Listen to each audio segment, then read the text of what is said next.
पर हुए double murder के मामले में झज्जर पुलिस, एसटीएफ हरियाणा और स्पेशल सेल दिल्ली पुलिस की जॉइंट टीम्स ने अलग अलग स्थानों पर रेड करते हुए जो दो मुख्य आरोपी थे उनको गिरफ्तार किया है। इसमें से एक है सचिन जो कि नागलोई का निवासी है दिल्ली का, दूसरा है आशीष वो भी नागलोई का निवासी है। और इन दोनों के विरुद्ध पुराने जो हैं आपराधिक मुकदमे दर्ज हैं। इसमें सचिन के विरुद्ध 2 लूटपाट की वारदातों का और एक आर्म्स एक्ट का पर्चा दर्ज है और आशीष के विरुद्ध लड़ाई झगड़े का पर्चा दर्ज है।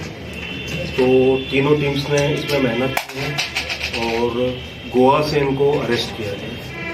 बाकी अभी इनको कोर्ट में पेश करके और 8 दिन की रिमांड मिली है और जैसा भी अनुसंधान में आगे आता है वो आपको अपडेट कर दिया जाएगा।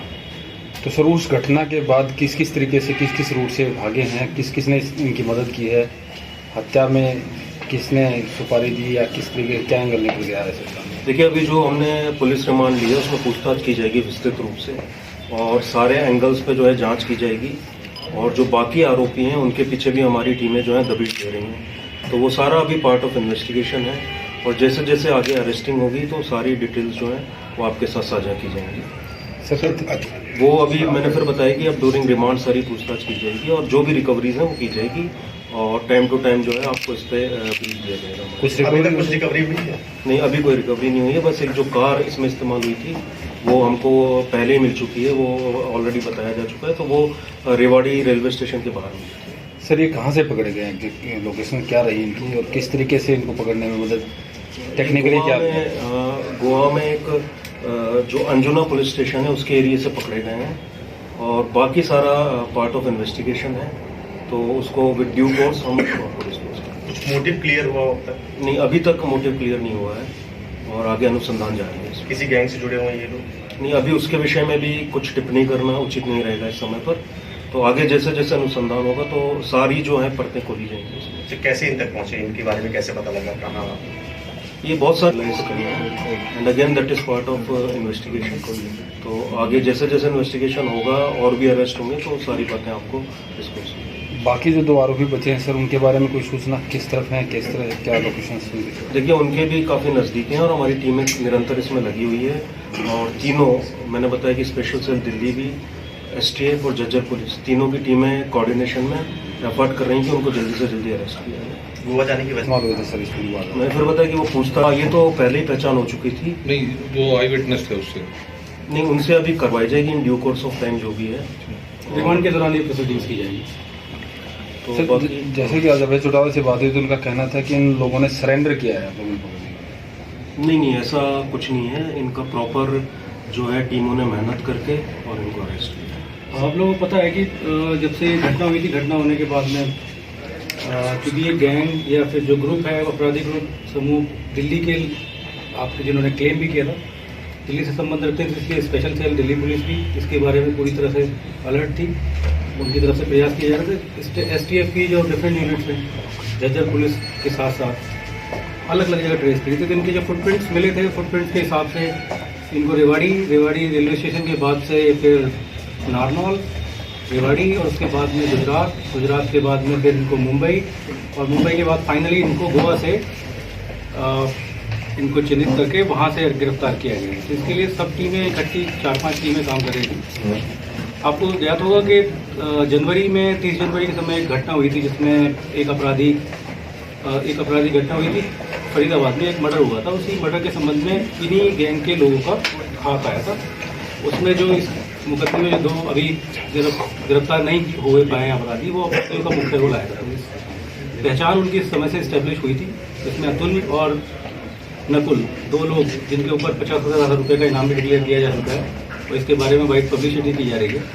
वो लोग अभी वांछित हैं और इसके बारे में टीमें अलग अलग स्थानों पर विभिन्न प्रदेशों में रेड कर रही हैं। इसके संबंध में जो लोग इनके सह अपराधी गिरफ्तार हुए हैं, एसटीएफ ने फरीदाबाद वाले मर्डर केस में जिनके सह अपराधी थे, एक परमजीत और एक मंगल और एक तीसरा अपू लेकिन नरूला नाम का आदमी गिरफ्तार किया है।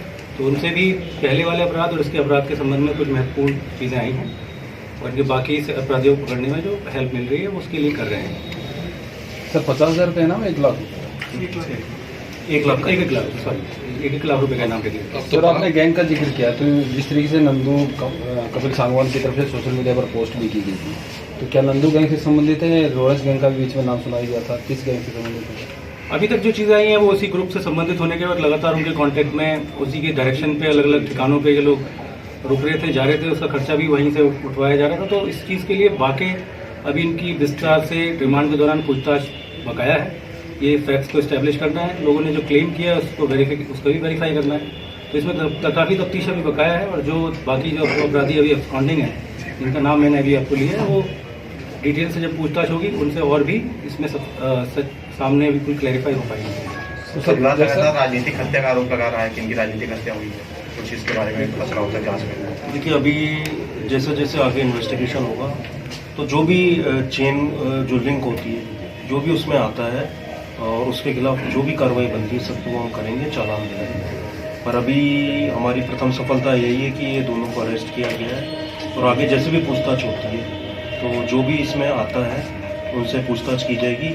ऑलरेडी जो नामजद हैं उन 6 लोगों से पूछताछ हो चुकी है, और आगे भी उसमें उस एंगल पे भी जो है इन्वेस्टिगेशन जारी है। सर जैसे ही कहा जा रहा है कपिल सांगवान लंदन में है, तो उसको भारत लाने के लिए प्रयास किए गए हैं क्या बीच में?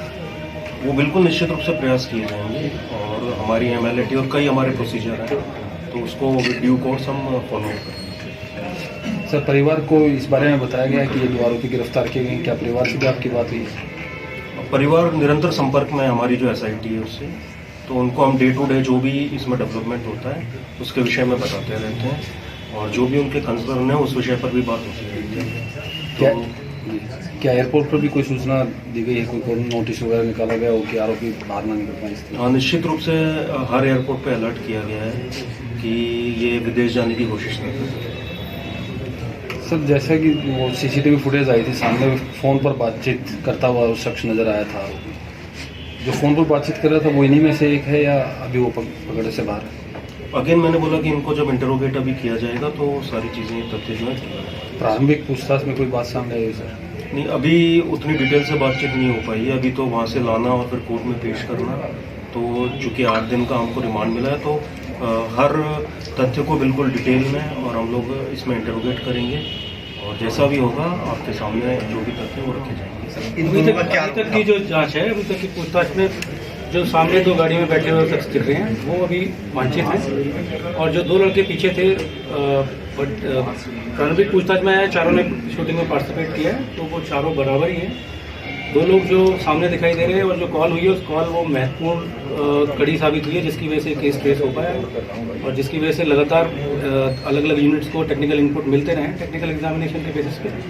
तो वो चीज़ है, पुलिस की नॉलेज में है। इसके लिए दिल्ली पुलिस ने, जैसे मैंने बताया, और झज्जर पुलिस ने, STF ने बहुत मेहनत की है, ह्यूमन इंटेलिजेंस और टेक्निकल इंटेलिजेंस दोनों के बेसिस पे। करीब 30 अलग अलग लोगों को इसके बारे में पूछताछ, गहराई से पूछताछ करने के बाद में वो फैक्ट्स का वेरिफिकेशन करके जो इनके अलग अलग जगह ठिकानों पे दबिशें दी गई हैं, वो इन सब चीज़ों के आधार पर दी गई हैं। तो ये भी केस अभी भी डेवलपिंग है। जब 2 लोग वो गिरफ्तार होंगे तो इसके बारे में स्थिति और स्पष्ट हो सकेगी। तो हम अभी उस रिमांड के दौरान इन तथ्यों को स्पष्ट करने की कोशिश करेंगे, और आपने लगातार इस मामले में संपर्क बनाए भी रखेंगे अलग अलग। क्या सर गाड़ी में पीछे बैठने के फिराक में थे क्या? ये दोनों गाड़ी में पीछे बैठे थे सर, जो उनको आपने पकड़ा है? जो सामने वाले 2 लड़के हैं, नकुल और अतुल के तौर पे अभी तक प्रारंभिक तौर पर वेरीफाई हो पाए हैं, और 2 पीछे लड़के बैठे थे, ये सचिन और आशीष के रूप में शनाख्त हुई है प्रारंभिक सौरभ सचिन और सौरभ एक ही नाम है। ये 4 बंदों का वो लग रहा है, और जो 4 बंदों की स्थिति स्पष्ट हुई है अभी तक की तथ्यों से। आगे फैक्ट्स में 4 ही लोग हैं, और गाड़ी छोड़ने के समय रेवाड़ी रेलवे स्टेशन पर गाड़ी छोड़ी गई थी। जो CCTV कैमरा अलग अलग, चाहे वो रेवाड़ी से हों या गुजरात के अहमदाबाद से हों या फिर मुंबई से हों, उनमें 4 ही लोगों की मूवमेंट लगातार दिखाई दे रही है। तो हम स्पष्ट है इस बारे में कि इस घटना में परोक्ष रूप से सामने बिल्कुल वो 4 लोग शामिल हैं। गोवा से और भी कहीं भागने की फिराक में थी? इस बारे में अभी इंटरोगेशन तथ्यों को स्पष्ट करना बाकी है कि उनके हैंडलर्स कौन थे, जैसे क्लेम किया जा रहा है। हो सकता है नंदू के कांटेक्ट में हो, नंदू के बारे में शक की अभी सुई उठ रही है, स्थिति को स्पष्ट कर दिया जाएगा इस बारे में। क्या कोई इंटरनेशनल कोड इस तरह से डिटेक्ट हुई है सर? IPs, फॉरेन IPs हमें मिली हैं, तो उसके बारे में हम फॉरेन IPs को इस्टेब्लिश कर रहे हैं। जो अलग अलग टेक्निकल एविडेंस मिला है उससे है कि फॉरेन जो बेस्ड हैंडलर है वो इनको डायरेक्ट कर रहा है। फंडिंग का पता लगा इन्होंने, फंडिंग कहाँ, इनको फंडिंग कहाँ से मिली और किस तरीके से मिली? अभी इस बारे में